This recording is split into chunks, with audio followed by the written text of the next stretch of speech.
Tariffs are a tax, and they're a tax paid by the domestic entity that imports goods from overseas. And like any tax, they have economic impacts. Tariffs push prices up, and they push growth down.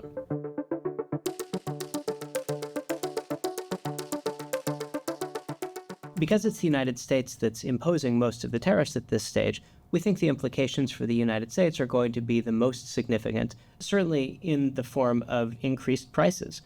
Because it is domestic actors who pay this tariff at the border, it's very likely that they will be passing some of that on to consumers. What we're talking about is a scenario in which prices go up and households thus have less money to spend, and so growth goes down. But that isn't uniform. And in Europe, for example, it isn't clear that you're going to get both higher prices and lower growth. Exactly. In Europe, the impact is quite different from the US in that it's not necessarily inflationary. Actually, it could be the opposite. It adds an additional disinflationary driver in a region where disinflation was already well underway. And the disinflationary driver comes not so much from the direct impact of tariffs from the US on Europe, but from the indirect impact of tariffs imposed from the US to China. You can think about Chinese export to the US now essentially reduced to zero, and China will need to find other markets where to export, and it's naturally going to export more to Europe given the size of the market, right? To do that, they might decrease the price of their goods they're going to sell to European markets and therefore export disinflation to Europe. While for growth, it's clearly negative. I think it's negative in Europe from a growth perspective because Europe does export a lot to the United States, right?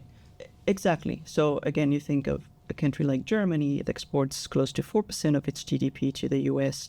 You have other countries that are more insulated, but overall for the region, the impact is clearly negative and it's recessionary for some countries. Yeah, and it just points out that this is a more complicated issue than simply the U.S. imposing tariffs on imported goods. It has global impacts and it has indirect impacts too. But when we bring that back to the economy, the fact that we don't know is itself a problem. Exactly. The uncertainty is a hit to growth already. And I want to focus a little bit on that word uncertainty, because that really is, I think, the dominant paradigm, not just in financial markets, but for central banks at this point as well.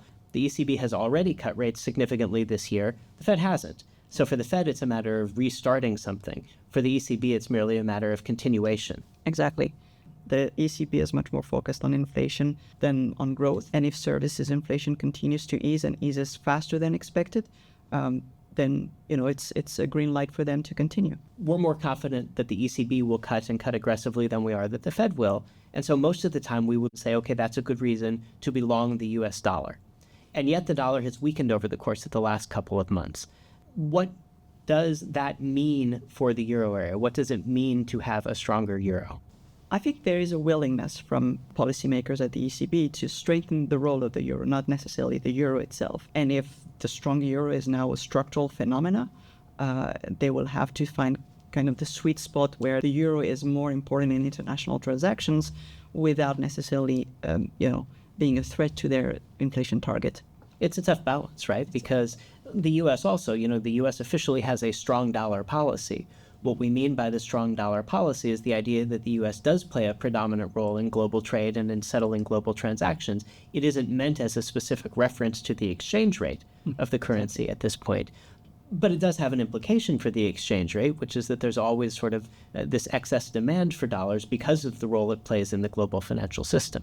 And that's one of the things that the current administration seems to want to push back against. It would like to have a weaker dollar because that would further its goals of reducing the trade deficit.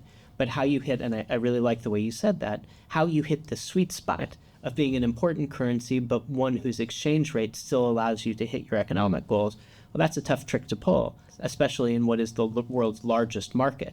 And one that really is resistant to policymakers controlling exchange rate.